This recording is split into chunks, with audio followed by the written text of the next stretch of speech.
What up? What up? What up?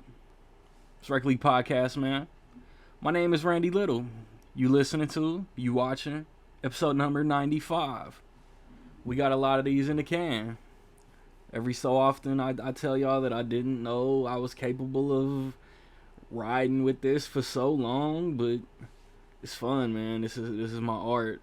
This is me kicking it with friends, talking about our passion for movies, and I still show a little bit of love here and there, especially on the social media pages to sports and music. But this episode, Clerks 3 came out, so me, E-Sig, Rocket, we talk Kevin Smith's filmography. I didn't want to just stick to View Askew. The View Askew universe is dope. Like tip of the cap. This came before the MCU, came before whatever shared universe Warner Brothers is trying to ruin at the time. He interconnected movies before any major studio thought of it. He had the Stan Lee cameo before Marvel did it. And he did the post-credit scene. He didn't do the post-credit scene first, but he did the post-credit scene before the comic book movie did. And his love for comics is throughout those movies, and we discuss all of that. Kevin Smith, very underappreciated filmmaker, as well as personality in Hollywood. If you get a chance, I highly recommend seeing Clerks 3. That review is on my personal channel. Let's hit the recently released theatrical movies in between episodes. Barbarian came out the weekend in between episodes. I wish I'd seen it. It didn't come to my theater. In the past 7 days, like I said, Clerks 3 came out for like a 1 week like Fathom events thing. So like actually as I'm recording, it might not be available anymore. But a third Fletch movie has been released this past weekend, also in limited capacity, as well as Pearl, the X prequel from A24, The Woman King, and what else? See How They Run? Is that like the comedic gumshoe movie? Upcoming this weekend, Blonde with Ana de Armas is on Netflix, and Don't Worry Darling is out in the theater. And then the weekend of the next episode, Bros with Billy Eichner is going to be in the theater. The Jeepers Creepers reboot, I think is what it's going to be, but the Jeepers Creepers Reborn. Weird title for a reboot, honestly. That's going to be, I think, another limited release. But it's Jeepers Creepers. And then something else comes out the weekend of the 30th. And I'm blanking hard. Let me see what I can dig up real quick. Because I know Bros is coming out, but I feel like something else like worth mentioning comes out the weekend of the 30th. Smile, the creepy looking horror movie Smile also comes out. And let me kick y'all these recent and upcoming Blu-ray, 4K, DVD releases real quick. I think the Tuesday after the last episode, Minions The Rise of Gru came on Blu-ray, but it's still heavy in the theater. Mrs. Harris Goes to Paris. Some OG Star Trek 4Ks came out. Young Sheldon Season 5 came out from Warner Archive. This past Tuesday, Elvis came out, Blu-ray 4K. Shout Factory put out Cool World. Lightyear got a physical media. Where the Crawdads Sing. I've mixed that up ever since that movie came out. Where the Crawdads Sing is on Blu-ray and DVD. Disney, I know y'all a fan of the pod. Put slipcovers back on your Blu-rays. This upcoming Tuesday, looks like some Indiana Jones 4Ks are coming. Batman: The Long Halloween is getting just like they did with The Dark Knight Returns. Those that two movie the two movies that they put out separate initially are getting a combo pack. The BJ Novak directed movie Vengeance comes out. I might blind buy that. And then the following Tuesday, I Know What You Did Last Summer on 4K. Looks like Thor Love and Thunder's coming out. Rob Zombie's The Monsters is coming out. Superman and Lois Season 2. Hudson Hawk, another Shout Factory release is coming. And some Zombieland 4K. I don't know if those are steelbooks. Mayor of Kingstown is getting a Blu-ray. Never got a chance to watch that. But yeah. That's what's upcoming in the theater on physical. I'm gonna come back, squad. We gonna talk some snoogans and some view askew. It's Rec League.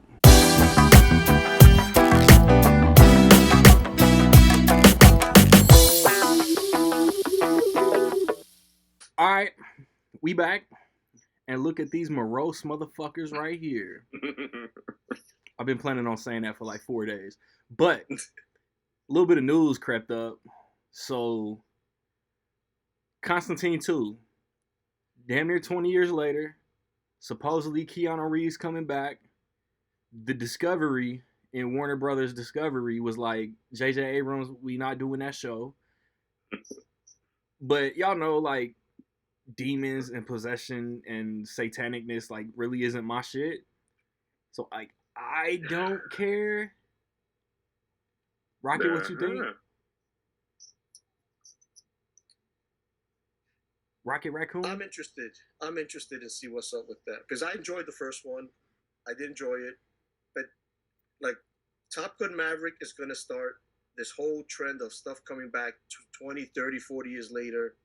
I mean, it's like everything. It's a copycat business for everything. Facts. You know, it's Top Gun came out in the 80s, almost 40 years later. Now makes what 1.4, 1.5 billion. Mm-hmm. Why not bring these back? Especially like Constantine at Keanu Reeves, a well-known actor who's on his Keanu-sance right now.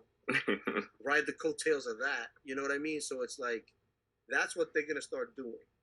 It's not gonna be like the Texas Chainsaw Massacre or Halloween where they keep rebooting it every so many years, but it's going to be where these big IPs that had a big hit, cult classics and all that, and X amount of years later, now they see what Top Gun Maverick did. Because I was even skeptical. I'm like, man, this thing is almost damn 40 years old. Mm-hmm. Like, who's interested in it? I know I was going to go see it. Yeah.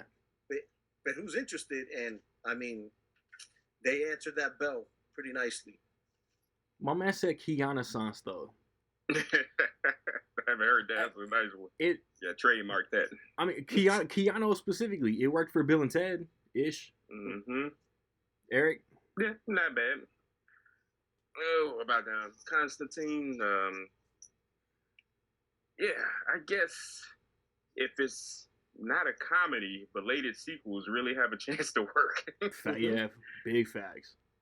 It's they don't seem to work with comedies, but overall, yeah, because with Top Gun, and also the Top Gun sequel did something, and I want to see if the Avatar sequel does this too. The Top Gun sequel kind of exposed how a little bit overrated the first movie was. Humongous you know what I mean? facts. Mm-hmm. I don't need I think Top Gun is good. Yeah. But it's not like Tony Scott, Tom Cruise, even the year 1986, one of the best movies. And it's crazy because it goes to show how we process and remember things. Top Gun has a lot of the first one, a lot of great moments. Mm-hmm. We remember the quotes, I feel the need. Yeah. We remember the songs, Danger Zone, Take Your Breath Away. Yeah. With the volleyball the volleyball scene. We remember moments. But you ask somebody, when's the last time Great you Balls sat of down and Fire. watched it from beginning to end? Yeah. You know? I've probably seen that shit twice in my life, and once was because Maverick was coming out. And also something that doesn't hurt. Like Tom Cruise has a whole new crew with Christopher McQuarrie. Yeah. And they've started this habit of like making good movies. Yeah. Like objectively. You Just had to get that first Jack Reacher out of the way. Yeah. So they were just getting to know each other. Everything else has pretty much been gold. Yeah, because I don't know. I think Top Gun Maverick. But is just Joseph Konsky directed Maverick. Oh yeah. Christopher McQuarrie, they wrote it together. Okay. Cruise, and that's why I brought him up. I knew he was involved somehow. Yeah, and if I'm not mistaken, produced it also. So yeah, they ain't trying to take away because I love the director. Even though because he made Tron Legacy, right? Yeah, and Oblivion, and what's the firefighter movie? I'm blanking. Oh yeah. Only the Brave. Only the Brave. Yeah. But Spiderhead was ass. Yeah, his pandemic movie. Man. Spiderhead was ass. Yeah, but you see who wasn't involved with that. He didn't have Cruise or Tomas Cruise. And like you were saying too with Top Gun Maverick, if you actually think about it, they took stills from Top Gun. They just replaced the volleyball scene with the football scene. Yeah. You know what I mean? They replaced, that scene with him and, Anthony Edwards plays Goose, Great Balls of Fire, with the new crew coming in doing that same scene. Yeah. But also they threw a little bit of Star Wars in there at the end with the trench run because, remember, the target was 3 meters, 1 meter bigger than the Star Wars 2 meters. Right. But one thing they did that nobody even talks about, they don't mention who the villain is. They just said it's the bad guy. You beat me by 1 second. That's fantastic screenwriting. There's no specific villain. No. Uh-huh.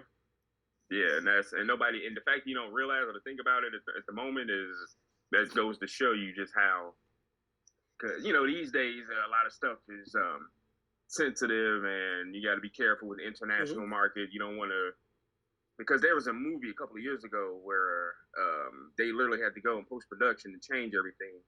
It was a remake. The movie with Chris Hemsworth, they had to change the villain from China to somebody else. Is it was it the 13 Horsemen or the Horsemen or something like that? Not that one. 12 it was strong. Red Dawn. Red Dawn. Okay. They had to go in and change everything because the enemy was one of the biggest markets in real life. It was China, and so you got to be careful with that. And Top Gun Maverick did a great job with that.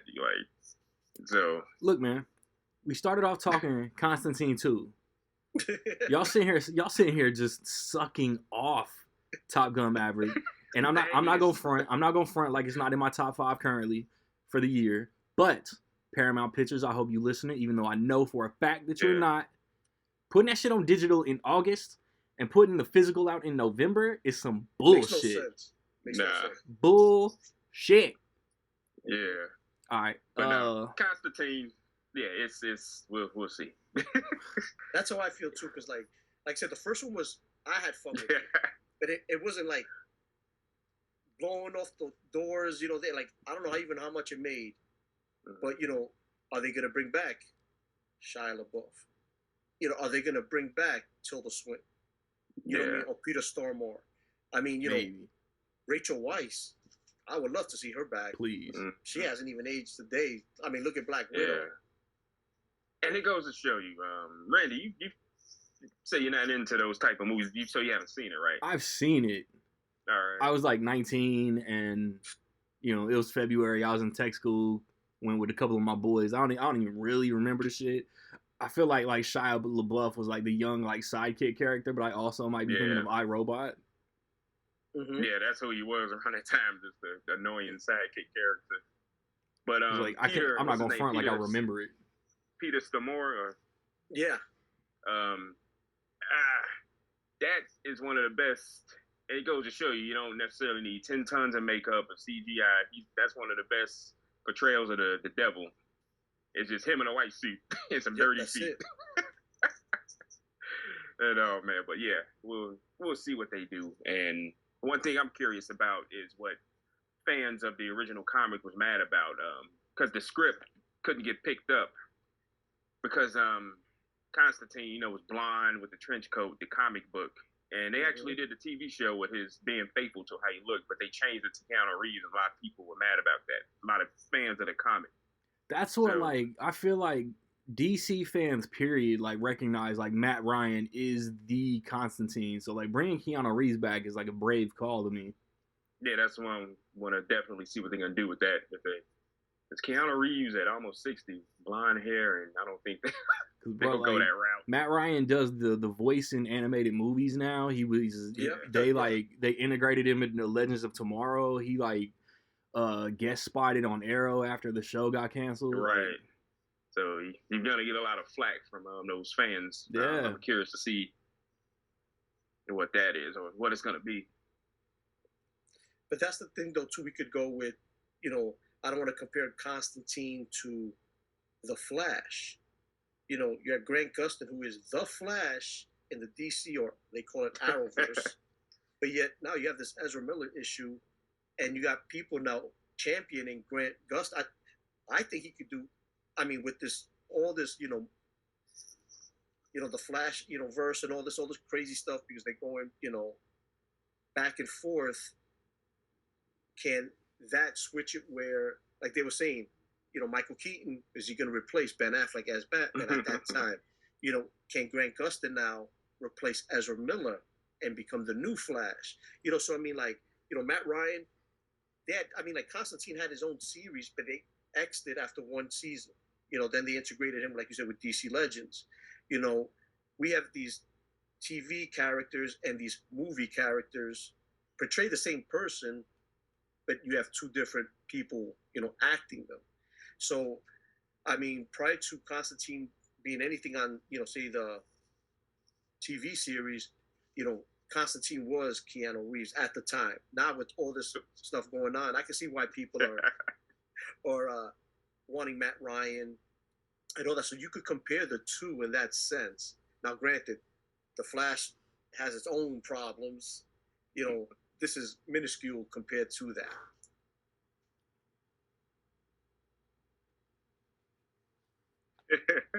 Yeah. I mean, yeah. DC and Warner Brothers, I mean, they got to get out of their own way first. Right. And I honestly feel like after this Flash movie, Ezra's done.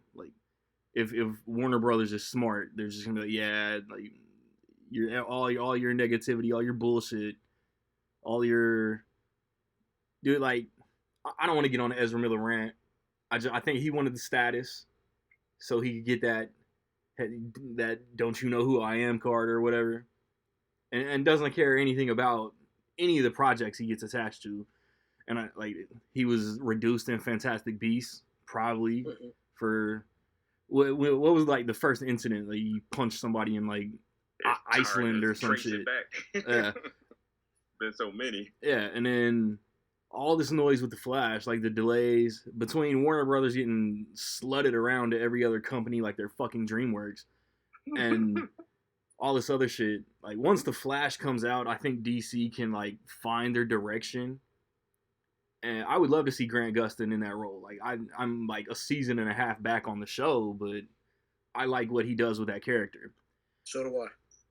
And then, yeah, dude, Constantine. You gotta see what they do. It's either Warner Brothers wants a shared universe, they want to do the Marvel thing, or they want to do that with these Elseworld ass Joker, the Batman stories. And Constantine 2 can maybe be that. Why do a sequel to a 20-year-old movie and then try to fit it into a shared universe, which would have to retcon 20 years worth of other shit, and it would confuse the normies. It's crazy you say that, because if you think about, let's just take the X-Men movies. That series, it's all over the place with the timeline. Deadpool called it out. For some reason, it works. It seems like the DC, like Randy said, they can get out of their own way, and it doesn't help now with this merger like there's a whole bunch of stuff in the air. You're saying you're rebooting the so-called DCEU, but yet you still have, Gal Gadot as Wonder Woman. Yes. Bro. You still got Jason Momoa as Aquaman, but yet you want to get rid of Henry Cavill, who I think is awesome as Superman.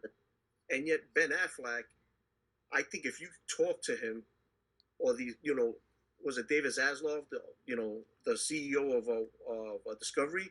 I think if you have a sit down with Cavill and Affleck, you could get them on board again. You know what I mean? So that's my whole thing. Is like you're saying you're rebooting it, but are you? If you're rebooting it, all 4 characters are brand new actors, but yet you're keeping 2 of them, and you're trying to get one who's I think is the best Superman ever to play that role. I saw. And then, my bad, Rocket. No, go ahead, Aaron. I saw the Shazam trailer 3 times yesterday. He references Aquaman, Wonder Woman, Flash, Batman in that trailer. As long as you continue to do that, as much as y'all want to distance yourself from everything Zack Snyder did, referencing those characters with those actors still includes Snyder. Mm-hmm. Look at Peacemaker. Yeah. For people that haven't seen it and are watching this, I'm not gonna spoil it, but just look at Peacemaker. Black Adam. The latest Black Adam trailer does it too. Bro, DC Super Pets. I mean, it's like... Yeah. I mean, like you said, as much as they want to distance themselves from the Zack Snyder universe, they can't. No. Mm-hmm. It was the best connected story. Yeah. Interlocking movies. It was the closest thing to Marvel they've ever done, but they want to act like it never happened. Yeah. And also, I mean, they'll never... Man of Steel is so underrated, it's not even funny. I swear. That's one of the best super... Mm-hmm. Oh, not one of. Conversation. Not one definitely. Of. Hey, Kevin Smith would appreciate this. Yeah. But definitely. It's like, I mean, there's a reason why. I mean, I've had this forever, but there's one of the reasons why he's one of my favorite... Oh, see this? Same. One of my favorite... He's probably my favorite character. And I love Batman. Fuck me, I right? love Batman and all that, but Superman is my guy. And when Henry Cavill played him in Man of Steel, no disrespect to George Reeves or Christopher Reeves or even Brandon Routh, who I think did a great job in Superman Returns. Yeah. Henry Cavill, to me, is Superman. Yeah. Michael Shannon is Zod. Yeah, all of that. Yeah. Michael Shannon is hands down one of the greatest all-time comic book movie villain performances ever. Yeah. And I'm not going to lie. In the Christopher Reeves, Superman... I never lie, Lois. Terrence Stamp did an awesome job as Zod. So to get Michael Shannon, I mean, that's great. Yeah. I can't wait for the IMDb message boards that say, or our message boards still a thing? When they say Black Adam, when he says, "I bow to no one," that's a reference to General Zod. Yeah. I saw that trailer 3 times yesterday too. And that's interesting. I don't know if you're going to use the Superman segue for the main topic, but there is one. I know you know. Oh, for sure. Yeah. I'm gonna just say that because Brandon Routh was in a Zack and Miri Make a Porno. Yeah, that's so many segues you can make.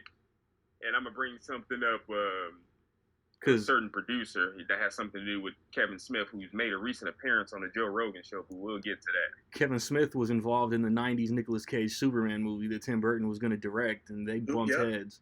And that stupid spider ended up in Wild Wild West. Yeah. So... Oh, man. Warner Brothers was a shit show in the 90s too, ladies and gentlemen.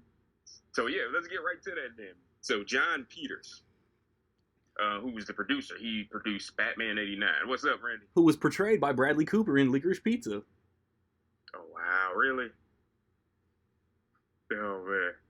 That's, who got snubbed, by the way. Oh, yeah. According to. Mm-hmm. But, he was pretty good. No, so John, he was on Joe Rogan. Some of y'all know about me, Joe Rogans. I smoke rocks. Woo! I wonder how many people get that reference. My man Clay. Not me. R.I.P. Clay Ralph.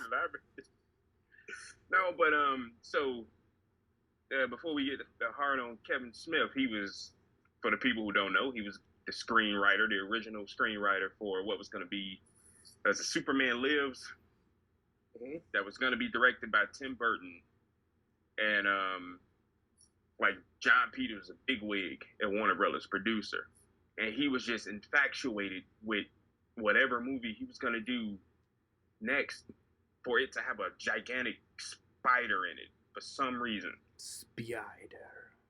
And Kevin Smith does a fantastic stand-up explaining his story about all these meetings. And it's just like, if anybody's ever seen Ed Wood, Tim Burton, another Tim Burton reference, the producer that they were getting money from, he was just obsessed. I don't care what happens. It has to have a big explosion in it. And I'll give you the money. So basically, that's what John Peters was with this freaking spider. He just wanted a gigantic alien spider, and Kevin Smith, I'm not doing it any justice, but check out the Joe Rogan interview. It came out like a couple of days ago. John Peters he seems quite impressed with himself. Like every good thing that happened. Peters was recently on the Joe Rogan podcast? Yeah, like a week ago. Not even Smith. that. All right. But yeah, unfortunately, the movie never got made. I would have been curious about it. Good. There's so many it was like prime Nicolas Cage, but that would have been a train wreck. Mm-hmm. But there's so many behind the scenes movies like that one, And wasn't it supposed to be called Superman Lives? Yes, Superman Lives. Right? But also, I think was it George Miller trying to do a Superman one with So he was doing Justice League. League. Yeah. And that was supposed to be with Armie Hammer as Superman at one point. Yeah, it was like totally cast. I think Armie Hammer was Batman. Common as Green Lantern would have been fire. Yeah. But didn't I don't know if you know that John Schnepp, he did a documentary. Yeah. About this. Yeah. Saw it, Another R.I.P. Yeah, it's sad. No, it was a great documentary. It's kind of hard to find, but definitely recommend it. I've been looking on eBay and people want like $100 and something. I'm like, man. Yeah. But yeah, that's if you can find that one. But yeah, Kevin Smith, that probably would have been. I don't know. We'll get into that because, in my opinion, Kevin Smith, I think he deserved a much more mainstream or bigger career. But the thing is, if you look at his career, it's very impressive and but a lot of these filmmakers actively they go this independent route because they just don't like the Hollywood machine. And another filmmaker that does that for as many studio movies as he has probably more independent movies than Spike Lee. But some people just don't like the studio process. They go the independent route. And one of my other favorite directors is like this John Carpenter. Yeah. He has most of his well-known movies are independent movies. But yeah, Kevin Smith. I don't want to just go view askew. Like include Cop Out, include Jersey Girl, Tusk, all of that shit. Mm-hmm. And the funny thing is, too, is like with Kevin Smith is like, like you mentioned him, a lot of independent people. George Lucas, like that whole documentary. If you think about it, after the first original, Star Wars, he didn't like how he went through that procedure. So that's when he made Empire with his own money. Technically independent movies, right? Yeah. And now he took out his own a loan on himself. Took out a loan, used his own money, and he did say in the documentary, the one thing I try to avoid being, I became. Because it got so big, And it's one thing about Kevin Smith, though, what I like is it's kind of like a Adam Sandler comparison where his friends are always in the movies. He always gets his Yeah. friends in the movies, and they play different roles. And that's what I find about his movies fun in a sense, because you know so and so is going to be in it. You know, like Brian O'Halloran plays Dante in the Clerk movies and all that. You know he's going to be in it, but like, is he going to be playing Dante again, like as a cameo, or is he going to be playing some other person? You know, it's just That's what I was noticing. he makes it interesting. From Clerks all the way up to at least Jay and Silent Bob Strike Back. Like Brian O'Halloran was playing a dude whose last name was Hicks in all of them movies. Yeah, that's true. Yeah, and even in quite a few. No, it's probably one movie. I'm thinking about the first Jay and Silent Bob movie. Ben Affleck plays two characters, right? Oh no, am I thinking? No, I'm sorry, not Ben Affleck. I'm thinking Technically, Jason, he does. Jason Lee. Yeah, he does too. Because he plays Banky and he plays there's so many. Well, yeah, you're right. Technically, Affleck does too, right? What's his name in Mallrats? Yeah, what was his name? Oh, dude. You know what I'm trying to say. I just can't get the names right at the moment. Yeah, like technically Affleck plays Holden McNeil and he plays himself. Yes, that's right. Yeah, because he the hunting season. Yeah.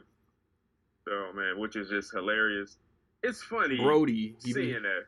Brody. There we go. Yeah, he plays Brody and he plays Banky. Wikipedia only credits him for Brody though. Oh yeah. Oh wait, I'm on the Mallrats page. Which was made in Eden Yeah, Prairie. he plays Brody and Banky, Jay and Silent Bob. Yeah, two characters. I saw Shannon Hamilton. Like, damn, I'm on the wrong page. Like, did any of you actually see the first Jay? Ask this question. How many Kevin Smith movies have y'all seen in theaters? In theaters? Mm-hmm. Zack and Miri Make a Porno and Clerks 3. And Cop Out. Cop Out. So 3. I've seen 2, Clerks and Cop Out. Oh, you saw Clerks in theaters? Yeah, they had like some type of special, like it was like the 5-year anniversary thing at the small theater once. So I got you. Still, bro, that 5 years was still 1999. So yeah, that was still so that's awesome. I remember 12-year-old me going to see Pulp Fiction, and they showed the trailer for Clerks. It just looked. Didn't it come out the same weekend? It probably did. I remember they definitely showed that trailer. Then, because I remember my brother saying something about it. He's like, "Man, look at this movie, so pretentious. It's in black and white." I remember my brother saying that. Oh man. What? Anybody watching? Anybody listening that heard that exasperation, that saw that face, that has seen Clerks 3, knows why I did that. Oh, man. These two morose motherfuckers right here haven't seen Clerks 3 yet. Nick, I miss you. Nick, I fucking miss you. Oh, man. Now, Nick lives in the theater. Excuse me. So do I, sir. Yes. Yeah, but it's like I said, blame my mechanic. I had tickets. Had the stupid goddamn. I don't want to see your name on here. So here's a question. What's everybody's favorite Kevin Smith movie? I don't want to say because it's not View Askew. What? Sorry, dude. No, you gotta say it now. Now you really gotta say it. Because it's my show, ho. Zack and Miri. I think it's Zack and Miri. Because like Seth Rogen at the time still is like one of the funniest dudes that I'll ever watch, and I like Kevin Smith. I don't I don't jerk off to his like comedic style or anything. Like, but it was like he was meshing like that Judd Apatow style with his shit, and it worked. It was hysterical. Yeah. It still is. And Zack and Miri, it was weird. I don't know if you saw it in theater, so you probably know this. It was a very hard movie to market because of the name. Yeah, of course. Yep. Because they had to change it. Because I know. Yeah, it's just Zack and Miri. Yeah, bro, like, Zack and Miri now. One of the one sheets is Elizabeth Banks and Seth Rogen going down on each other. Like you can see the back of their heads around their lap, And the big poster that everybody could see was just stick figures. Right. Mm-hmm. Because I know there's people out there that have, you know, on physical media the Blu-ray Zack Yamir, but everybody wants to get the one that says Zack Yamir make a porno, which everybody's trying to find. I mean, you can find it on eBay, but people know that's now out of print. Oh, on eBay, I'll sell my shit for $1 million. Yeah, that's unfortunate. Yeah, stupid marketing. And ironically, Weinstein sold that movie. Yep. And couldn't sell a movie with porno in the title. Mm-mm. It's funny. We'll get back to that name here as well. So. He's in he's in a lot of Kevin Smith related features. Exactly. Yeah. That's crazy because Kevin Smith's last, because Clerks 3, which is making it a little bit hard for people to see. It's a Phantom Events presentation, right? So was Jay and Silent Bob reboot. Yeah, that's just what I was getting to because I saw that in theaters with the Phantom Events, and there was only one show for the Clerks 3. It was 7:00. Today might be the last day they doing it if y'all trying to watch this shit. Yeah, it is. Yeah, and I'm definitely gonna go see it because he's actually coming here where I'm at in North Texas on his tour, and this theater those tickets sold out in 10 minutes. Good for you. I'm not going. I didn't even get a ticket. So the movie, I think the movie is worth it with or without him in the room. Yeah, because it's $50 a pop. Yeah, so that's not bad. Damn. Yeah. I mean, you get a Q&A with Kevin Smith. Let me go take a loan out. Yeah, because you know, it was a big difference from 15 from Phantom Events. Yeah. And knowing us, everybody be gushing over my cheap ass ticket prices, bro. I paid $15 to watch Clerks 3. Oh man, so I know we're gonna be all over the place with Kevin Smith, but that's just like his filmography.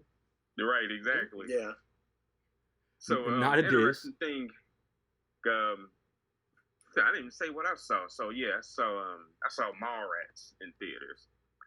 That's cool.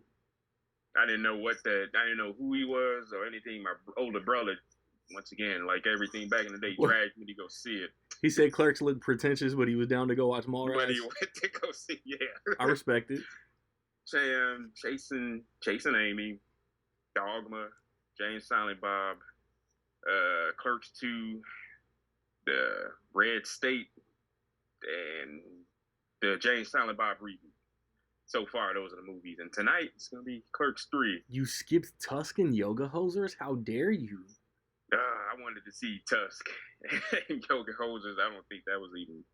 I heard that was trash. Yoga Hosers. I heard it's different and bizarre.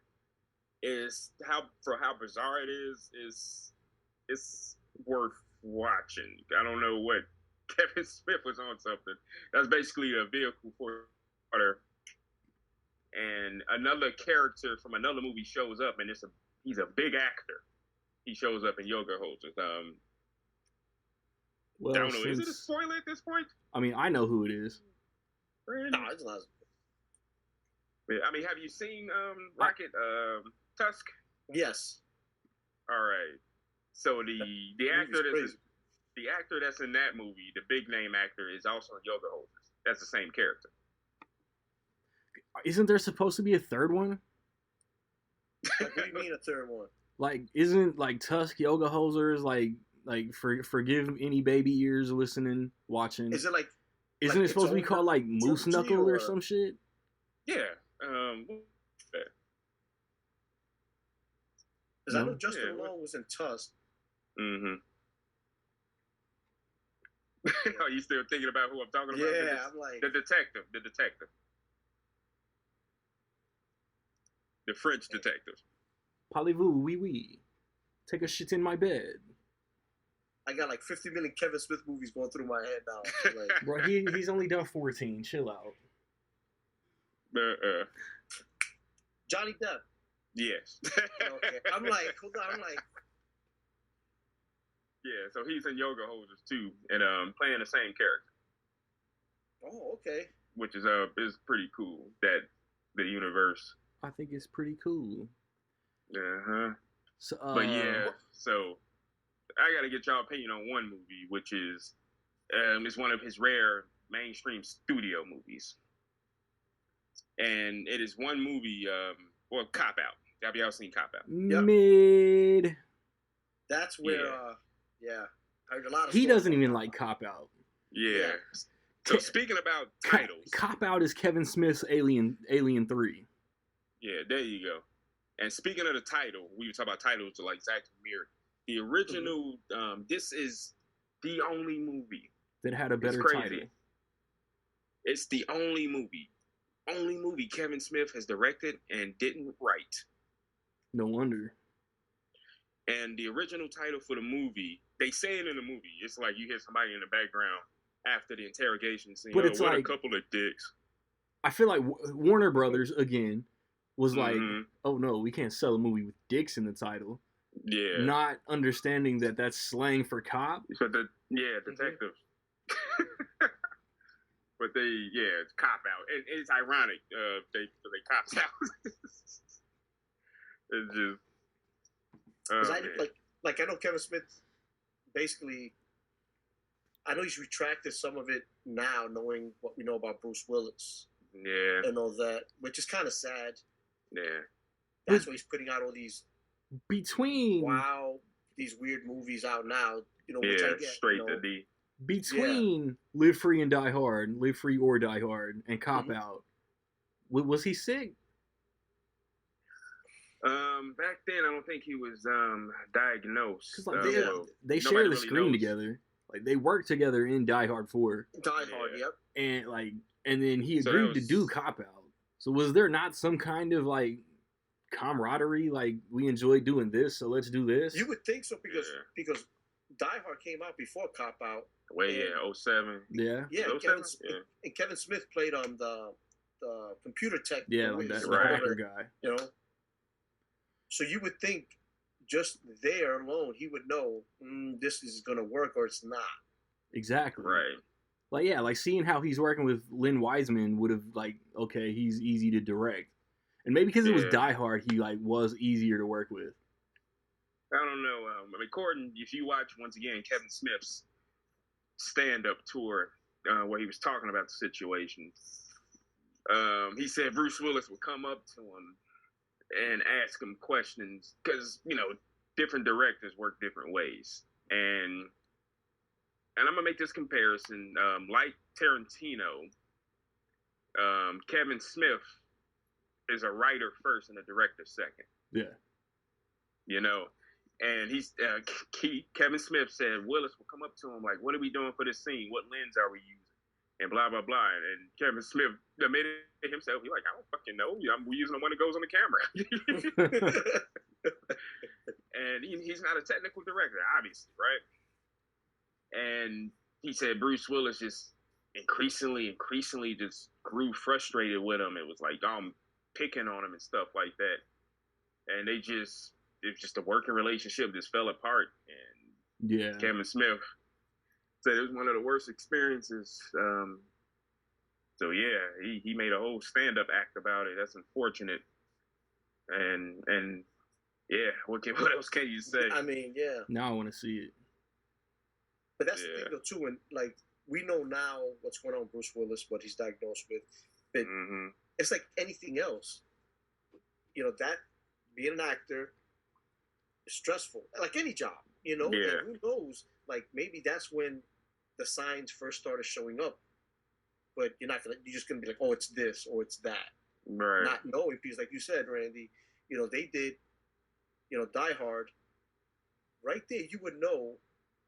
Yeah, whether you do a movie and then direct somebody, if you get along with somebody or not. Yeah. Yeah, relationship wise, just right. Like if you guys, mix together and all that. So it's like at the end of the day, it's like even though Kevin Smith was in the movie, just as an actor, we get along, we joke around off set, we do like that goes a long way to like, hey, if I'm gonna direct something, I want you in it. It's it's something you would think that this is gonna work. I had to make casting changes as a director recently. but interestingly enough, people forget that Smith is a triple threat guy for the most part, and he's an editor. He edits all of his movies, and so he writes, directs, and edits. And he even edited Cop Out, which is weird that he could write it. Yeah.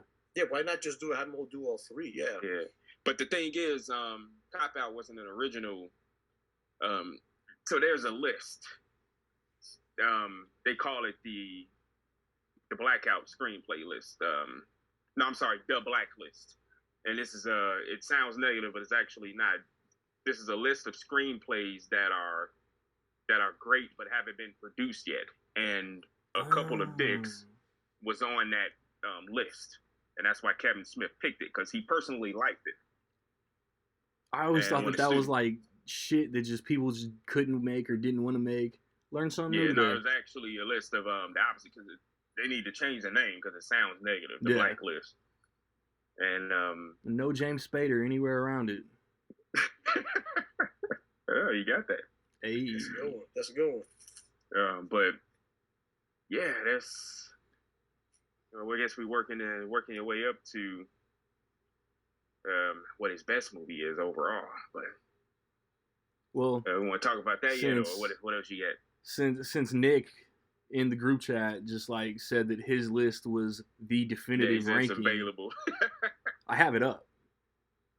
Mm-hmm. Yeah, let's see. Let's talk about the spirit of Nick. So just to the podcast. Yeah, since Nick, you're with us in spirit.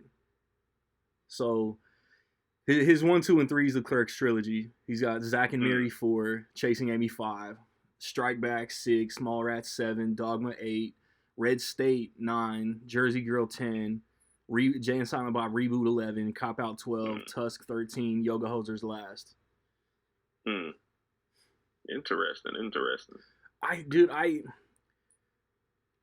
What are we like? What's the criteria for like best movie overall?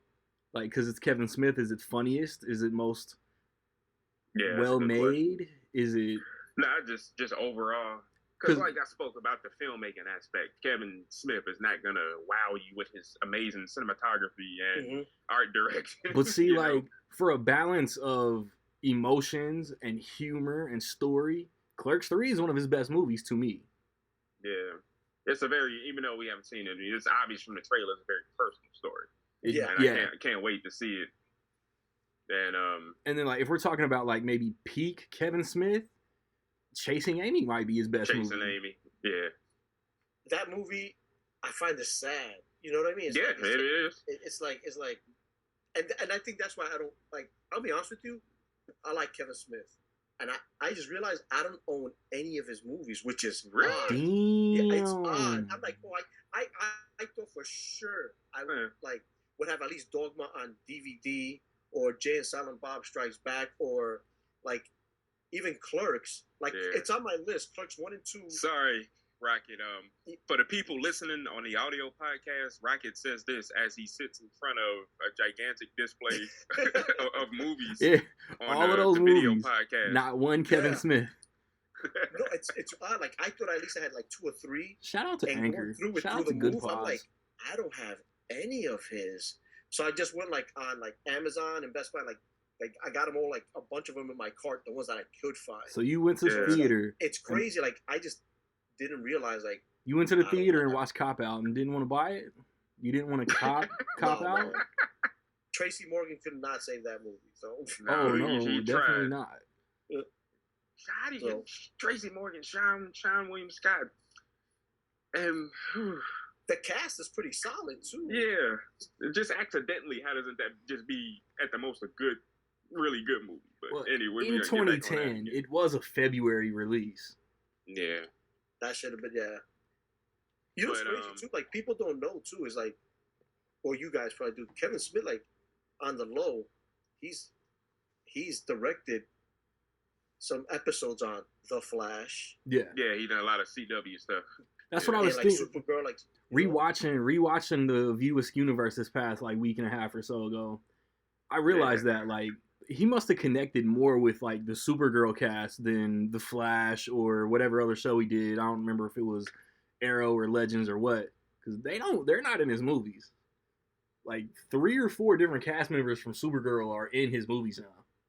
Yeah, that's true. Cameos or whatnot, it's not major. But I think it's one movie I have to call it one of his most underrated movies. I think it's one of his best. It'll probably be in my top 5.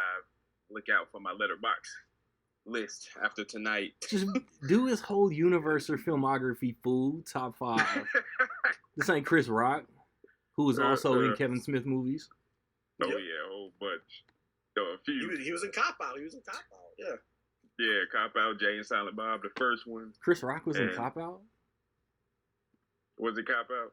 Yeah, he was in Cop Out. He did like a quick cameo. Oh. Yeah. Take your word for it. But I'm talking about, and a lot of people can't, because it was semi-controversial when it came out because of the subject matter, which is religion, dogma. Yeah. That's cool. And, it's crazy behind the scene things that go on. We were talking about Bruce Willis. And, what's her name? Linda Fiorentino. Oh, yeah. Yeah, they basically didn't get along, Kevin Smith. Really? And Linda Fiorentino, because once again, Moose Jaws. What's that? That Moose movie that is called Moose Jaws, not Moose Knuckle. I'm a pervert. But I think it, like these traditionally trained actors, I don't think it's a coincidence. Like Bruce Willis and Linda Fiorentino, they don't mesh well with what you call, I guess, frantic or what's the word I'm looking for? Impulsive style of filmmaking that Kevin Smith does. Yep. Because he's a point and shoot director, and he's not like Willis was asking about lenses and stuff, and they really didn't get along. But you couldn't tell from her performance in the movie. And Dogma was, I think one of his most underrated movies, and Affleck and Damon. Oh yeah. You know what's crazy? That you're talking about is like when Linda Fiorentino is.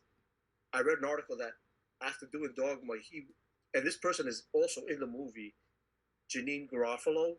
He wished he would have put her in that role. Yeah. Because they meshed really well. Mm-hmm. Yeah, Linda Fiorentino just wasn't, because she did a lot of scenes with Jay and Silent Bob, and she wasn't just digging the humor. Yeah. Oh, okay. And among other things, but so she really wasn't acting. Yeah. Hey, bro, every time Jay's trying to fuck that whole movie, and she's disgusted every time. Yeah. But and there's a scene. No, go ahead, Randy. My bad. I was just gonna say, like, the dynamic between Damon and Affleck, how it starts, like. It starts with Matt Damon like wanting hellfire and to burn everything down, and Affleck just wants to like get back into heaven. And by the end of the movie, Affleck is burning the world down, right. and Damon wants peacefully to just go back to heaven. Yep. It's crazy too. Like Jason Lee is not like he was in a bunch of his movies, and then I remember what was that TV series he did? It was like My Name is Earl. My Name is Earl. Like he did that show, and then that was like the last I heard of Jason Lee.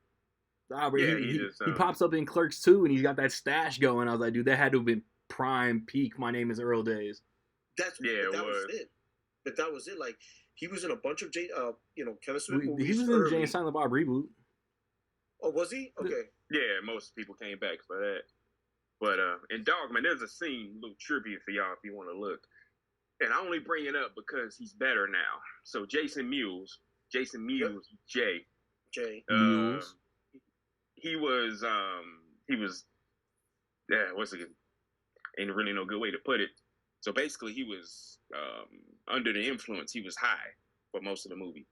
And one scene in particular, they don't believe in me. I'm high. Do you remember the scene in the movie? Speaking of Jason Lee in Dogma, Dogma, when they had him tied up and he was giving his speech. It's the scene before Silent Bob takes the hockey stick to him. Yeah, y'all remember that scene? Yeah. So when they were tied up, in the wide shots, if you look at that scene, Jason Mewes is having withdrawal nods. He's continuously like nodding off through the scene in the wide shots. It's in the movie, and you can check it out. I did not catch that. Yeah, and somebody pointed it out to me. No, I think it was Kevin Smith on the audio commentary. He was just saying how bad it was at that point.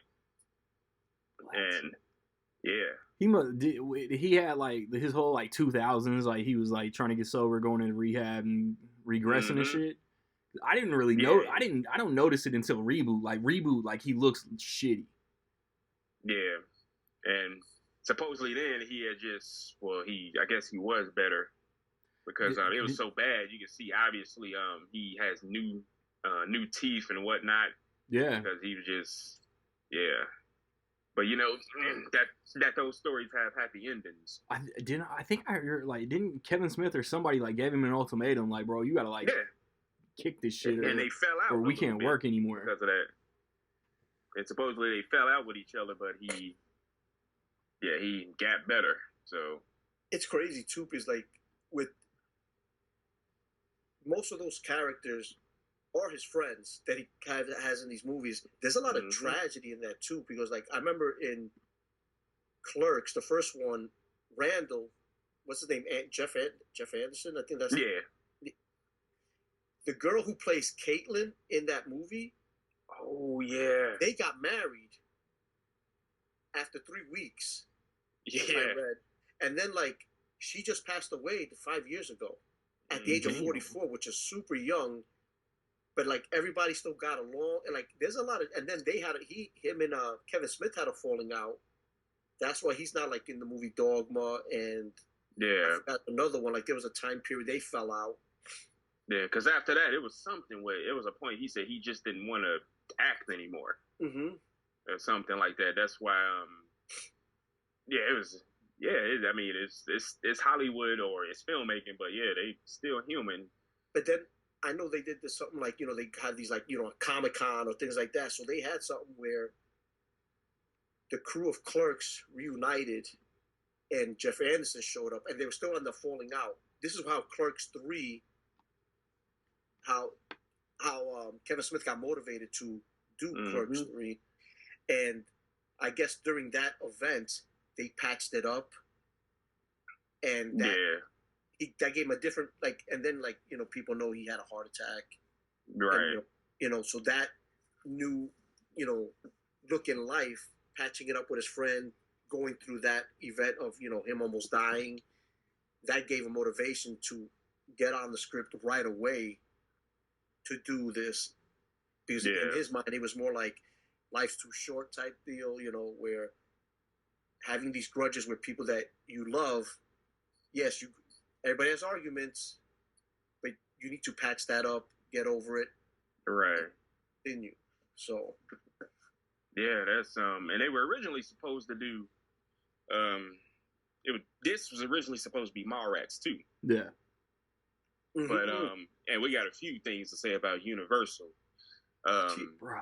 They wouldn't give Kevin Smith the rights to make it. They wouldn't even co-license or co-produce. And so that's why he had to jump to Clerks 3. And they ain't gonna do nothing with it. They just being assholes. Yeah.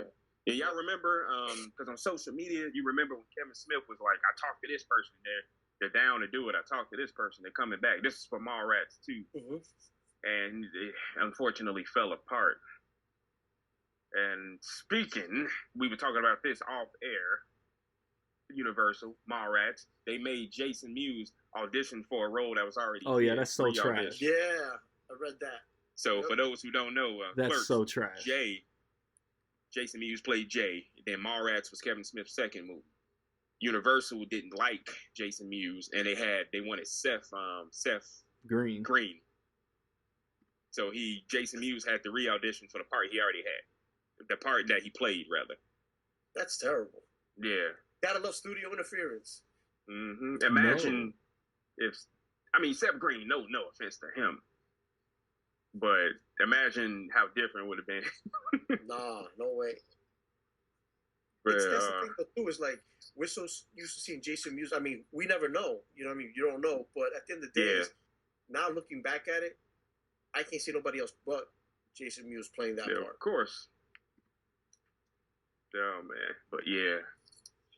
All right, Lunchbox. Let's take a break. All right, man. I'm gonna confess something to y'all because I don't know how y'all feel, but like, suck. No, I'm sorry. It's still Kevin Smith related with your Justin Fields split splash looking ass. Oh, Splash Mountain in Chicago. I don't love Clerks 2. I like it, but it's like I feel like the masses like love Clerks 2, and I think it's good. I don't lose my mind over it. Right. Yeah, I can hear you. It's probably not top 5 for me, Kevin Smith movies. But it's not bad. Nah. Yeah, it gets real Kevin Smithy toward the end with the party and oh yeah. I would say this. I feel like Clerks 2, like some characters that come back, like what's her name, Vanessa? She wasn't in Clerks 2, and I feel that it's like you have a hit movie. This is the first one, Clerks, and you try to replicate that magic that you did, and I feel like that's what they were trying to reach for in that one. Ooh. I get that. Yeah. And also, like, my thing, what holds me back, I think it's like millennials and like kids, like the internet has like kind of impacted me, because like what holds Chasing Amy back from being great to me is like how hard Jason Lee hits those like homophobic derogatory terms. Like damn, bro, you ain't have to say that shit like that. That's a different time for sure. Hell yeah. Can't do it. He can't. Yeah. They ain't rebooting that one. I'll tell you that. Oh man. And speaking of which, we were talking about Rocket. You brought up the comic book convention reunion that eventually led to the making of Clerks 3. And another thing I was talking about, we were talking about off of air. Kevin Smith caught, because Kevin Smith is a big comic book guy. He, and he caught a great moment in time where comic book conventions were actually about the comic books. Yeah. Where comic book artists, comic book writers were actually the stars, where you actually went to the conventions to get their autographs. I mean, they're still there, and you can see them in all this, but... Not in Hall H. Yeah, after a certain time. I could tell you this, in 2008, before the MCU blew up, before the comic book genre blew up, I went to the Comic-Con in San Diego. I was visiting my buddy in El Cajon, San Diego. And it was amazing, but the movies weren't dominating. Yeah, The Dark Knight was out by then. No, The Dark Knight, when did I go there? Iron Man was about to come out. That's what it was. 07? Yeah, so around there. And I remember I met Ray Park. That was my mission, to meet Ray Park. Yeah, that's my dog. I love that guy. And one of the most down-to-earth dudes you'll ever meet, celebrities. And it was great seeing that and what it would go to. So anyway, back to Kevin Smith. He caught that in time before the movies dominated comic conventions. You should have warned him not to do G.I. Joe. Oh, man. Ray Park. Hey, at least he wore a mask. Well, he's the best thing about those damn movies. That's a fact. Yeah. Uh-huh. But yeah, It's funny you bring up Ray Park. I think they get overlooked as guys like Ray Park and Doug Jones. Oh yeah. Another one. I met I'll send y'all a picture. I met Doug Jones. I know one of the nicest dudes you ever meet. And that's the thing, is like Ray Park, like I seen videos of him like on YouTube and all that, like everybody knows him as Darth Maul and all that, but man, I mean, he's into martial arts. Like the stuff he does is unreal. It is, especially in his prime. He's a wushu practitioner. He's on a wushu championship team. Yeah, he's pretty good. It's funny because like I used to be huge. Like I never, like my brother took up, Taekwondo and all that. Mm-hmm. I took up boxing. Cool. Explains a lot. But But at the end of the day, it's like I was always into martial arts. Like I think I mentioned this a while back to you guys, where I remember on 5 o'clock on Saturdays it was Kung Fu Theater, where it was all dubbing. I'm like, this makes no. As a kid, I'm like, what am I watching? Like their mouth is still moving, and then nobody's talking. But like it's just weird. But I grew up on that. Like I used to love watching Bruce Lee movies. One of my favorites is Enter the Dragon. You know, it's like it's. I think martial arts needs to come back into Hollywood in one way or another. Like that's like a genre that we've all forgotten about. Yeah. So the thing is, it's not mainstream, unfortunately. You know where martial art movies big? Direct to video market. Like Scott Adkins, Michael Jai White. You got a few, because Scott Adkins movies, because the choreography in those movies are better than any $100, $200 million Marvel movie. And I'll recommend some for y'all listeners. But yeah, that's have you ever been to a comic book convention? No. I haven't. Really? Yeah. Oh man, y'all gotta. We was in sync. Yeah. Rocket owe me a Coke. What happened? What? Y'all make it. No, but no, y'all gotta go. Even the smaller ones. There's a lot in Texas. Well, Randy, you live in the part of Texas. Like it's a blip on the map. Bro. But so it's a lot up here. Funny story. Like I thought Randy was gonna come out here and kill me anyway, but like, so I texted, I messaged Randy, and I'm like, hey, bro, where in Texas do you live? Because this past summer I had to go. It was my wife's little sister. She does dance competitions, and I think they were at Canary Island or something like that. It was somewhere in Texas. Yeah, it's freaking. And they were having their national dance thing, and I'm like, hey, Randy, where do you live? And he told me, I'm like, man, that's far. it was like, that's far. You're like way down in Texas. It's practically Mexico. It sucks. Pretty much. Because driving, I don't know, you're probably 8 hours away from me driving. Ish. And to give people a reference, I'm in the Dallas area. It only takes 2.5 hours for me to drive to Houston. That's how far Randy is away. Dang. Houston is about 2.5, 3 hours away from me driving. And Del Rio. It's like 6 from me. Yeah. Oh, dang. But no, Texas is just idiotically huge for it's just a humongous state. Yeah, it sucks. I had to travel yesterday to do the Batman thing. Oh yeah, that wasn't. Yeah. Whew. Oh yeah. Well, I thank the movie theater guides that I had like 1,800 movie theaters around me, from every Cinemark, AMC, Alamo. Dang. Only thing we ain't got around here is Marcus. I don't know if y'all. Yep, I worked at a Marcus Theater up here. Oh really? Bragging is not sexy. Yeah. I'm not trying to brag. I'm just like I say. Buc-ee's is the shit down there. I love that. Oh yeah. Oh crazy. Oh yeah. It's overpriced food and stuff like that, but it's still amazing. Yeah, it is. It is. But yeah, it's we were talking about KevinSmith somewhere. Back to chasing Amy and back to chasing Amy in those comic book conventions. No, but y'all really got to go to one. Like everybody, people listening who haven't been to one, it's just being there physically. Because when you're there, I've been to smaller ones since. The Comic Con, San Diego Comic Con is the one. I've lucky to been there once, like all those years ago. But when you go to one, the smaller ones, it's such a vibe.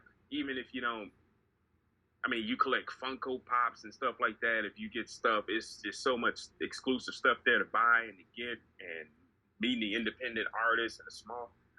I hate saying them, but you know the smaller B and C list actors. It's fun. And waiting in line isn't as bad as you think. They're real personable.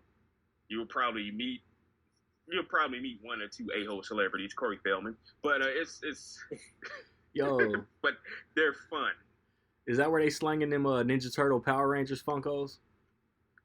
Yeah, the most comic book convention you can find those, because the exclusive ones are only gonna be exclusive to the San Diego one, because that's the big one. But I want them. But some of them pop up in stores, like if you have half price books or Second and Charles movie trading company. Mm-hmm. So yeah, they'll pop up there somehow. So that's how you be on the lookout for them. But yeah, comic book conventions, go to them. And Kevin Smith and Chase and Amy. And you'll even get those obnoxious goofballs. Like, so you draw this or what? Like, no, I inked them. Like, so you trace. That's one of the best. And notice Affleck, the young Casey, yeah, Casey the cameo. Affleck, yeah. Like, hey, don't be mad at him because you're not secure at your station in life. I don't know why I know that scene word for word. But yeah, Chase and Amy, that's like, your mother's a tracer. But yeah, and another thing about Chase and Amy, like Rocky, you were saying how kind of sad it is. The ending was, mm-hmm. And I got to give you this. I got a thing about dialogue-free scenes in movies. And remember, they saw each other at the end, and they're not talking; they're just signaling or whatever. Mm-hmm. And I think that's one of the best scenes Kevin Smith has ever wrote. Yeah, because just that alone, like the emotion on their face, the way they looked at each other, that you don't have, those words don't need to be spoken about. That right? Just the body language and the expression said it all. Mm-hmm. Yeah, I think that's one of. And so Kevin Smith, about that, he said he got word from a contact at the Academy. He said Chase and Amy was probably the closest he's ever gotten to getting the Oscar nomination. He said somebody told him he was 3 votes away from getting the best screenplay nod. So yeah. Sometimes I'd rather not have gotten that phone call knowing that 3 votes. You know what I mean? Like, you're thinking that sticks in your mind. You really just not know. Yeah. Yeah. But yeah, he's a fantastic writer, but he just never went mainstream enough to get that recognition, because I can name 3 or 4 of his screenplays that should have at least gotten an Oscar nod, because he's a fantastic writer. Mm-hmm. Did you guys ever check out his show? Was it Comic Book Men? Oh yeah, I used to watch that. Oh yeah. Really, Randy? Nah. I used to watch that after it used to come out after, what was it like? It Wait, was so Walking Dead, yeah. Would he have been Comic Book Men, and then after it was the Talking Dead? Talking Dead. That's what it was. Yeah. Walking Dead, Talking Dead, Comic Book Men. Yeah. Right. Would Chasing Amy have been against Good Will Hunting? Wow, that's true. That would suck. I just googled the Oscars that were in '98. That would have been awesome. He would have got beat by yeah. Yeah. So Good Will Hunting won against As Good as It Gets, Boogie Nights, Deconstructing Harry, and The Full Monty. I'm assuming we can bump Deconstructing Harry. Yeah. That or The Full Monty. Good movies. Because Deconstructing Harry, that's Woody Allen. Woody Allen, yeah. They love Woody Allen. Exactly. Even though he doesn't show up at all. But yeah. That would have been hilarious. Oh man! All these are so prestige. He would have been out. He would have stuck out like a sore thumb. Yeah, that's. So I'm sorry. Segue. It's still related to Kevin Smith because of Affleck and Matt Damon. Mm-hmm. So Good Will Hunting, they shopped that list to a dozen studios. That's the script to a dozen studios, and they got to. It was Miramax, right? Mm-hmm. So they finally got there, and the dude who read it,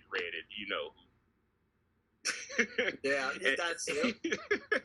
And he said, "I like the script, but what was with the He said, "What was with the sex scene between the 2 main characters?"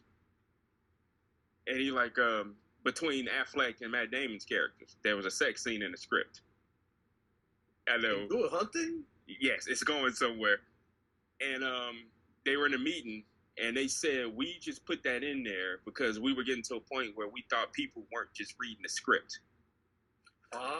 Just to see if they noticed it. Gotcha. Yeah, and it wasn't ever going to happen. They said after the first half dozen studios, they weren't getting like specific notes. People would just give them generic feedback, and they put that in there, and then they noticed it, and this will be the movie company that actually picked it up. They're like, yeah, we never intended for that. We just wanted to see if people were actually reading it. That's slick. Well, Yeah. At least the sequel had more action in it. Oh God, I still want to. They need to make that movie like applesauce, bitch. Hunting season. I think the best scene in Good Will Hunting is with Robin Williams when he's talking to tell him it's not your fault. I was about to say which one though? Yeah. The one on the It's bench. not your fault. Yeah, Robin Williams was in his bag that whole movie. Yeah, it's not your fault scene. The bench scene when he just talking and R.I.P. legend. Man. Yeah. And that's the thing, like, it's crazy. Like I know Kevin Smith, but like Robin Williams, guys are prolific comedian. That's what everybody knows him for. Mm-hmm. His acting chops were off the hook. That's the Adam Sandler thing. When Adam Sandler's not in a comedy, I kind of feel like it might be amazing. And it's Uncut Gems. I wanted to jump through the TV and just strangle him. Like, bro, what are you doing? Yeah. I know it's a movie. I'm like, how dumb can you be? And that year, without giving no spoilers at all, jump scares. In some movies, you don't expect a jump scare, but that movie has one of the most, like, whoa. Yeah. Y'all know what I'm talking about. But yeah, I was not expecting no. I was not expecting that. Like, oh, okay. But yeah. But I went on a damn the word for word quote thing. What are y'all favorite? Some of y'all from any of the movies' favorite quotes. I know Randy basically opened up the show with one of his favorites. Oh yeah, Snoochie Boochies. Like, look at these morose mother. Talk like that. Because a lot of people. No, one thing. Honestly, I just said it's not one of my favorite Kevin Smith movies, but the one thing that I've taken the most from any of these movies is the Silence of the Lambs thing. Before Jay starts it, he just goes, "Oh," and I'll do that shit a lot. Oh, it's a conference quirks too. Well, I guess it's not any one of our favorites. There's a good. Yeah, going back to Kevin Smith's writing, there's a good conversation in that movie that I like. It's the one about true love. Remember that? Yes. I think it's Clerks 2. It was a love at first sight or true love, one or the other. Like, does everybody have a true love? And I wish I could. Yeah, that's it.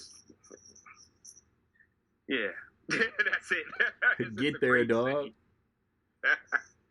This is a great conversation. He has so many of them. Yeah, like Dante is like really trying to be on his grown man in Clerks 2. Yeah. Mm-hmm. And he's just at a crossroads. Well, put it like this, going back to Clerks, speaking of that, like one of my favorite scenes in that is when Dante keeps on saying, "I'm 37." when he keeps saying, remember, it's his day off. He's not supposed to be. He keeps saying, "I'm not supposed to be here." Like, I know Randall's a pain in the ass, but at the end, Randall says, "Stop saying that. You're the one to blame. You're always trying to blame somebody else." Yeah. You didn't have to come in. You chose to come in. You didn't have to close the store and play hockey on the roof. Yeah. I still get that. You come to play for 12 minutes, one ball, you bring one ball. You know what I mean? It's like things like that. Which, if you think about it, Randall's not wrong. Like, he chose to come in. He chose to go to the funeral and be there for 5 minutes and then come back. You know what I mean? It's like, all this were his choices. And then he got fined for selling cigarettes to a 4-year-old. That was hilarious. I mean, it's like some of the stuff is like, he always tried to blame Randall or somebody else. I mean, yeah, Randall, works at a video store that's never open because he's never there. But at the end of the day, it's like, if you think about it, Randall's not wrong. Like thinking it, like rewatching some of these again is like they hit differently now that when you see him in the beginning, you're younger, Now that you're a little bit older, you're like, that does make more sense. Yeah. There's certain things you catch now when you're older than you did when you were younger. But when I watched it, I was an idiot too. You know that I would. You know, it's like I'm not thinking the way as in depth I am now. You know, so I got one for What you y'all. got over there? I got one for y'all. What's your favorite moment in any of these movies of Silent Bob not being silent? That's probably got to be. It's so easy to choose the best. The Chasing Amy speech. I didn't think about You that. should go with that one. I should have known you were going to go with that one. Or that's easy. That's easy. I think the Chasing Amy speech. That's a cop out. Okay. good one. Like, oop, he said the thing. All right. This is okay. I'm gonna go with this one. The sign on the back of the car says "Animals of Hollywood." You fucking idiot. You call him an idiot or a moron? It was one of them. I think The idiot. sign on the back of the car says "Animals of Hollywood." You fucking idiot. You should like I'm gonna get 45 seconds of dialogue. This is gonna be amazing. Hey man, it's actually, now that you bring that up, it's so many. Yeah. Because he went down the legal breakdown in the first Jay and Silent Bob about the intellectual property of them. Yeah, it's a lot. You're like, just say, and going back to them before he said the sign, you're like, you always tell that freaking Chasing Amy, just say it. Jay was talking to him before he snapped at him. Yeah, what are y'all's? That's it's quite a few, right? Cause then y'all brought up what Clerks and like his speech about the girl in the original Clerks is pretty great. Yeah. Yeah. Oh yeah, that's a good and one. that's at the end. That's the part that I was going back to as well. Because like Jason Mewes, like goes to the counter, buys stuff. He's like, hey, you want to come smoke some weed? And then he starts calling Dante like, you low life and this and that. And then he leaves. yeah. And then you're not expecting it. Kevin Smith just goes, and then just starts spewing knowledge and facts, and it's like, I wasn't expecting that. You know what I mean? It's just, and that's the thing. He just made himself his own universe as Yoda. That's all he did. Yep. Right. And Dogma, that's one of the funniest ones because it's a reference to another movie when he throws off Matt Damon and Ben Affleck. He lights the cigarette, sees the guy like, no ticket. Like, oh man. Yeah. But I think that's what's great about his character, Silent Bob, is his lines are very few, but they're at the right times of the movie, and they hit a certain way at those times. Yeah. Definitely. All right. So I'm gonna steer into some non-view askew. Why do y'all love Jersey Girl? And don't be afraid to admit that you do. You know what? Is it really a bad movie? No. Why do people rag on that movie so much? I'm just looking at two, and like we really haven't hit on two of his movies, and I'm just looking at those two. So what was it? Jersey Girl we haven't spoken about, and we haven't talked about Red State. Did he do a movie Red called State. Vulgar? No. I think no. I swore he did I don't know if he produced it or directed it or. I've never seen it. Interesting. What is this? Let's look on that. So I haven't either. That's probably one of his stand-ups or something. I don't know. Oh, maybe. You can look at that. But let me see. There's Jersey Girl I've only seen once when it first came out, but yeah, I've only seen it once. But Red State, I can speak to that. I've seen it a few times, and I like that movie a lot. Is that a so it's technically a horror movie, right? It's a horror thriller. But yeah, that's one of his independent movies. Y'all seen it, right? I haven't seen the whole thing. I've seen parts of it here and there. I just know it's like these it's about these teenagers going to like the sex party thing or whatever, or something like that. I've never something to seen that Red extent. State. You say you never seen it? Nah. Oh. He executive produced Vulgar. Brian O'Halloran is Okay. in it. So is Ethan Suplee, and it's a View Askew production. There we go. So whatever that might be. Yeah. Like, I'm not gonna lie. Like, Jersey Girl, I was getting that confused. Like, at one point, like, I was like, is that... I was confused that was it Jiggly? That movie with... I was like, man... Oh, you talking about Geely? Geely, that's what it is. Oh, with, yeah. with Affleck and Lopez. I was like, oh, God. Jennifer Lopez. Yeah, it's like people got those confused for some reason. But no, Jersey Girl I was like... Jennifer Lopez is in it. Like, she's the baby mom's, but like Liv Tyler is the main love interest. Mm-hmm. Yeah.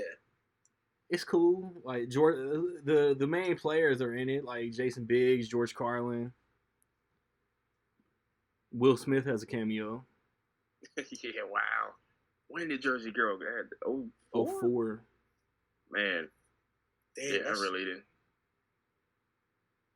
Yeah, it's 18 years ago. Oh, no, close. Yeah. That's crazy. Yup. Yeah, and nobody saw that movie in theaters. Nah. It's like, I'll be honest with you, it's like when I worked at the theater, let's use Boondock Saints, for example. Mm-hmm. That's like a cult classic. You know, I don't even know if it got even a theatrical release, Boondock Saints, but everybody loves that movie. I feel like Kevin Smith's style and taste, he's more like a cult person in the sense of he has his fans, and those are the ones that are mainly going to go see these movies.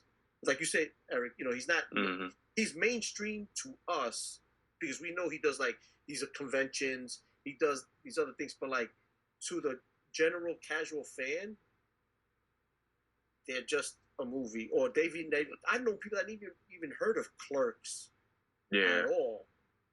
And it's like, he has like this following, which are his fans, you know, we're his fans as well, like, you know, like watching his stuff. But at the end of the day, I feel like if you're not tapped into the industry of like just movies itself or anything like that, a lot of people like, oh, I know that guy. Right. But they don't know, like, that's Kevin Smith. You know what I mean? Because, like, to be honest with you, he seems like a cool, down-to-earth, like, he's like one of those guys, you invite him over, he'll just chill with you and just shoot the shit.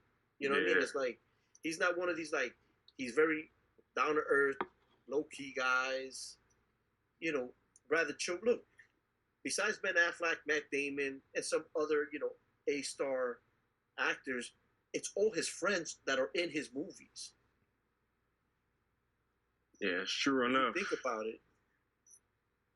You know, I mean, now Ben Affleck, Matt Damon, like big-time stars, but they're not, you know, it's not like he's working with constant big-time stars in every single movie. It's always the same guys coming back.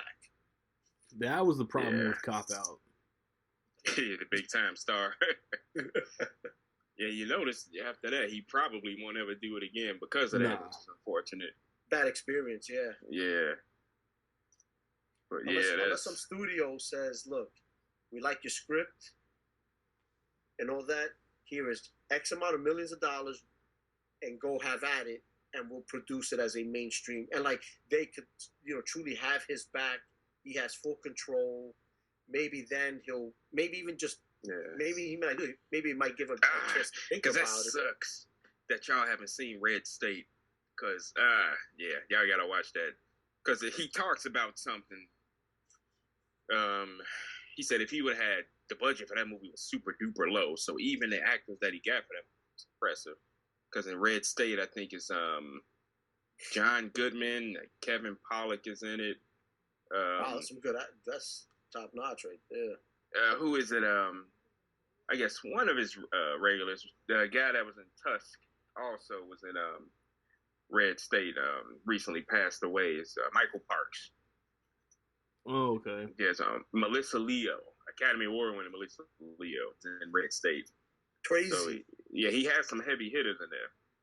And Stephen Root, y'all probably don't know him by name, but hold on, man. You know, Was it? Don't insult my knowledge of white people. The white people. I know who the dude that wanted Daniel Kaluuya's eyes. There you go. Fool. I want your eyes, man. I know the dude that was looking for his stapler. That's funny. Fool. Those things you see with. Well, yeah, he's in it. That of course is. Yeah, and it's awesome. I don't know what y'all think about this. People get annoyed at Rob Zombie for always having Sherry Moon in all of his movies. Yeah. Oh yeah. But we love it when Kevin Smith do it. Yeah, bro. I do not care one iota if With Kevin his Smith's wife. wife is in every movie. I hate that Rob Zombie wife is in every movie. That's hilarious. But it's also like say for example, if say Randy makes a movie, he puts you in it, Eric. Yeah. It's how he shines the light on you and how it comes off. People love you. Point blank. Now he does a movie with me, and they're like, "Man, he's fucking terrible." You know, it's just how he going in a different angle. Yeah, it's presentation. Yeah. Jennifer Schwabach is never the main focus, central focus of a Kevin Smith movie. Sherry Moon Zombie is always the central focus of every fucking Rob Zombie movie, and that's partly why Halloween 2 is trash. Because the whole plot rerouted just to shoehorn her into that stupid ass white fucking horse and that whatever that Last Supper bullshit was. That's why Halloween 2 sucks. I will tell you this right now. When I first saw the first Halloween by Rob Zombie, I was like, okay, he's taking a different spin. Like, he's getting into the mind of Michael Myers. Yes, after I saw that, I was like, what did I just watch? It's different. Okay, you know, I gave him credit because he was trying to do a different take. Yeah. When Halloween 2 came out, I was like, you know what? Fool me once, you know, shame on me. When I saw Halloween 2, and I saw that scene with the white horse and all that, and I got that, I'm like, man, I'm a sucker. And I still bought the damn movie like an idiot. You know, I'm like, but that's completionist shit, though. That's a completionist mindset, because I own that shit too. And I'm going to do a full franchise rerun before Halloween ends. Yep. Yeah, we're all collectors here. I got the steelbook of it. Oh, that's the biggest L. Oh, man. That's the biggest L. Let me tell you, I got to share. How the hell we get, talking about the director's casting and wives. I got this little story. I brought him up. Might as well do a trifecta. My brother, which I brought up a few times in this episode, it was 2000, was it 2009 that Zombies Halloween 2 came out? Yes. Because, it was. Because another movie came out. And my brother, a lot of other movies came out. Yo, shut up. My brother, my sister, and myself went to the theater. My sister and myself got into like a 15-minute thing with our older brother. He wanted to see Halloween 2, Rob Zombies, over Inglourious Bastards. Oh, that's an L. Oh, that's an L. We wanted to see, like, what are you? It'll be, my brother. It'll be fun. I know it's gonna be bad, but it's gonna be funny and how bad it plays. But we haven't seen Inglourious Bastards. New Tarantino. Right. And we eventually convinced him to go see Inglourious Bastards, and then thank goodness I didn't see that Zombie Halloween 2, and I would have been like, because it can be enjoyable to watch bad movies, but I guess, the movies that are so bad they're good, but that movie wasn't that. It's for me. It wasn't. It's like it's too aggressive and hate filled, and then you got Michael eating a dog, no mask, and all of this. It could be. And the thing is, all of those things you said can work. Yeah. But it's just something about how Zombie portrays it. Yeah. Feel like this. His execution to gloss through the hospital and do his own Halloween sequel was just missed the mark. Yep. Yeah. I mean, do we all here own House of a Thousand Corpses? No. I don't own it. But that should have been my first sign. Was when I saw that in the theater, I was like, I want my money back. Right? then, like a dummy, I love Halloween franchise. I love it. Yeah. It's one of my top franchises. I was like, all right. like I said, I give him credit. Try to do a different spin. So Halloween 2, I was like, I'll never see this guy's movie again. Now Rob Zombie, music, genius, musical genius. Yeah, Sure. Movies, stupid. terrible. But yet that monster movie that's coming out that went straight to whatever. Something's pulling me to see it. I can't see how front. bad it is, but I don't want to see We're it. all gonna watch. I'm gonna Yeah. blind buy the monsters. Yeah, we're all gonna. Yeah, because it's coming to Netflix, ain't it? Yeah. Yeah. Yeah. It's like the dumb in me is pulling me to see that movie for He some said reason. that. I'm like, why? I already know the outcome, but I'm like, why? Well, he might surprise us. We'll see. Nah. But, oh I man, don't know. We gonna I be hope like, you're right. damn, like Universal won't come off the rights to Mallrats or the Incredible Hulk, but they was right to dump this shit on Netflix. yeah, that's funny how that works. Hopefully, he can still convince Universal to give him those rights because everybody was in. I remember that because I was tracking him. Like, man, he got everybody. He even got Shannon Doherty. Doherty, He got, yeah. like, man, everybody And was nobody game. wants to work with her. I was trying to be nice. What's the name? Just skip it. He even got what's his fucking name? Jason Jason London. Yeah. Jeremy yeah. London. Jeremy, they twins, right? Yeah, the other one was in Dazed and Confused. Yeah. Yep. But we'll see. I'm curious. I'm curious to see what his next project is. Kevin Smith, that is, because I mean, he's still Clerks acting. 3. Yeah, I hope. I mean, because still he be acting, deserves fuck it it. to get that. What's that, Randy? I said, Jeremy London still be acting. Oh, really? Yeah.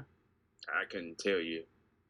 But Kevin Smith, I think he definitely does. I think any dedicated filmmaker deserves to have that big movie.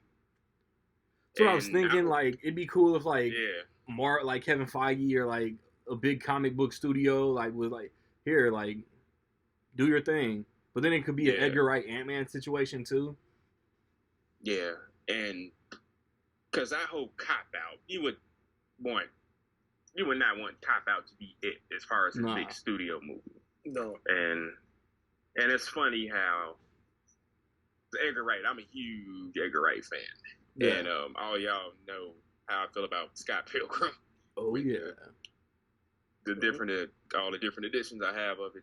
And you bring up Ant-Man, and he is all over that movie. Yeah. Like his writing style, because he still to this as he cast Paul Rudd. He cast that initial cast, which is crazy. Just like you were talking about Snyder, he cast all of those actors. Edgar Wright fingerprints are still in the MCU. They're all as long as Ant-Man and the Wasp is in there, you know, which is crazy if you think about it that way. I got a feeling because he still got producer credit or executive producer credit on Ant-Man.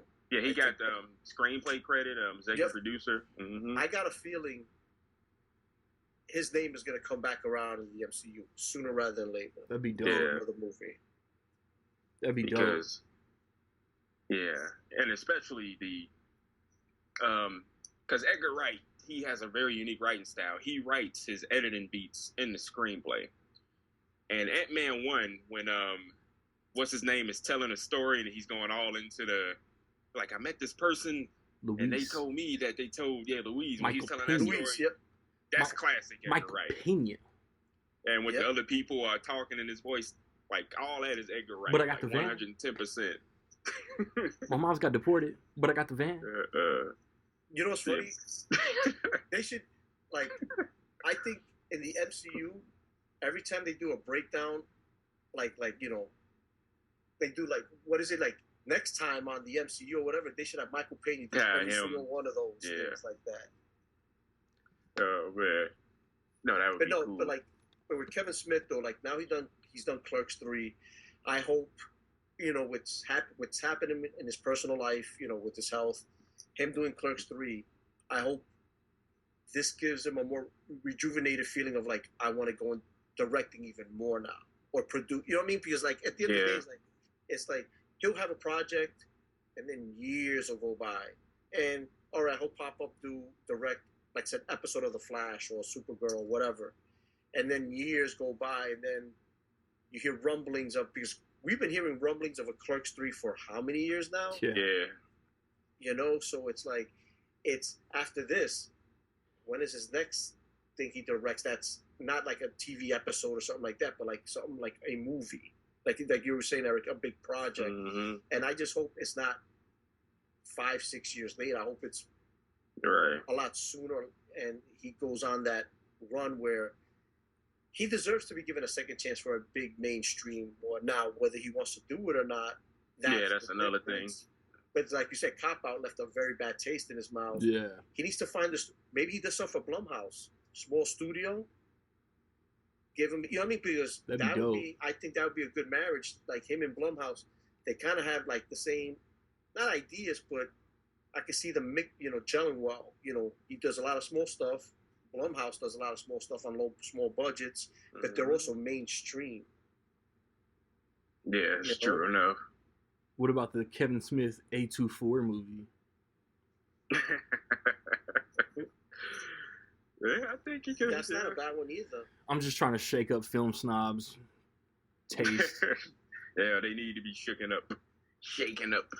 You know what's funny about A24? Like, Nothing. I own some of their movies, not all of them. It's not all my taste, but you still got to give that studio credit for trying to do something different. You know, that's one thing is like fans or movie fans say we want something different, but when it's something different, then they crap all over. Yeah, they reject it. You know, it's like, so it's, but they do some weird stuff. I will tell you that. I'm like, oh yeah, Pearl was pretty weird. Oh man, I've still not seen X. I just watched it Thursday. I want to see X because now they got what? There's another one coming out. Pearl is coming out or just came out, and they got one called Maxine or something like that. That's supposed to be, I'm like, man. Yeah, I don't think that has a release date. But like, did they all decide this all like prior to doing X? Or, like, it's just weird. Like, it's just coming one after another now. Yeah. What's his name? Ty West. Yeah, Ty West. Yeah. Ty West. Yeah, that was he had to have had it in his idea. It was floating around, and they decided they came in under budget and under schedule, and he presented the idea, and they just kept shooting. He with Mia Goth. Yeah. They basically just because the way she's the reason to watch that shit. Yeah, I definitely have to check that out too. She's also playing Wednesday Addams in that new spin-off Addams Family thing. No, that's not. A chick creepy. A chick from X is playing Wednesday, but it's not her. Yeah, you're talking about what's her name? That was the name, Randy. Jenna Ortega. Jenna Ortega from Scream. Yeah. My bad. Yeah. Y'all ain't pick up on the Dennis Rodman though. Oh God. Knucklehead. Hey. So we done? Yeah, that's crazy how we talk about Kevin Smith, how I guess would it be called his influence, because we talk about one thing, we end up always and we go somewhere else. Yeah. No, that's just what this show does. And the subject makes a difference too, but we went way off with Kevin Smith, like with the comparisons to Kath and his wife and Ben Affleck and Matt Damon. So yeah, he definitely has his foot in there in the industry. But yeah, a lot of people, like I said, don't like that Hollywood to go that Hollywood route with the studios and stuff like that. So and I can see why. Like I said, like I haven't directed anything or done like what these guys do. But at the end of the day, it's like, imagine you have an idea and a story and a script, you present it, and then you got they're professionals. They're telling you that you're wrong, or no, we like it, but then they change the whole story. Well, that's not what I envisioned. Yeah. But that's what a lot of executives. I read some book about this back in the day. It's crazy, ironic a little bit. A lot of his movie studio executives are failed filmmakers. Go figure. Which is hilarious. And they, like you said, here's my idea. This is that. You're gonna tell me what's best for my idea, and that's what it is a lot. That's what like the ass trying to be nice to him. The asshole Weinstein. They Fuck did that that a dude. lot. Yeah. They would tell even you wouldn't hear about it. Tarantino had issues with him and stuff like that, and a lot of people did as far as creativity, and they were bullies. Pretty much, yeah. And Big when shot. it came, yeah. But that's crazy how that works. These studio execs, they couldn't make it, so they try to live vicariously. That's what I was looking for through these filmmakers that are successful. Like, ooh, I think this will work. And then make your own fucking movie then. But that's the thing, like you're saying, it's like guys like Weinstein, like they're portraying what they had in mind. Now I'm gonna put what I had in mind in your movie. You know what I mean? It's like it's just And crazy. like John Peters, who we mentioned, trying to inject that stuff into that Superman movie that never got made. And Kevin Smith still takes shots at Tim Burton, which is hilarious.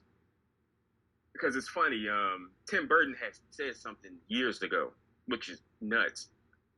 And somebody criticized something, I forget what it was, but Tim Burton's response was, anybody who knows me well knows I would never read a comic book. I've heard that. And Kevin Smith responded, well, that explains fucking Batman. Because a lot of people don't, for as many of us who loves Batman 89, a lot of people don't like it. Which is funny But enough. why? Yeah, and it's a lot. It's crazy to look back on that Batman movie. Here we go again. Hey, bro, I just looked back at that shit yesterday. And I bet, I wish I could have saw it on the big screen, but man, again, yeah. But yeah, Tim Burton, he changed a lot of the lore with that movie. Yeah. And people coming up watching that thought that it was in that's how it was before, like I did. Joker killing his parents and all that, and Christopher Nolan brought it back to the original with Joe Chill. But it's interesting that Batman, you can have all these different takes on, and they can all be great and good. So, yeah, that's that. But yes, Kevin Smith. Yeah. So, listeners, watchers, just I don't know. I really don't. Drop a comment. Let us know let us know what you think about the View Askew universe. Kevin Smith's filmography in general, what you would like to see him possibly do. Just drop a comment, let us know what you thought about the episode. I'm gonna come back. I'm gonna finish the episode. Squad gonna come back, except for one of us in Minnesota, and we gonna talk. Next episode is gonna be the fourth quarter preview. Strike League Podcast.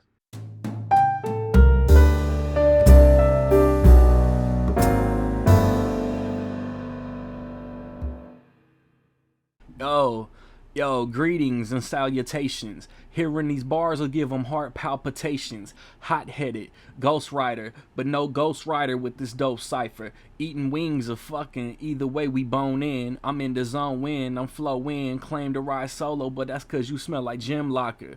In my time, I done seen stranger things like Jim Hopper. Y'all putting on the show, thirsty for the clout. I'm all about my business like Mike Ehrmantraut. You know what to do when you see me hit the crotch chop, but when the bar starts, you can feel the clock stop.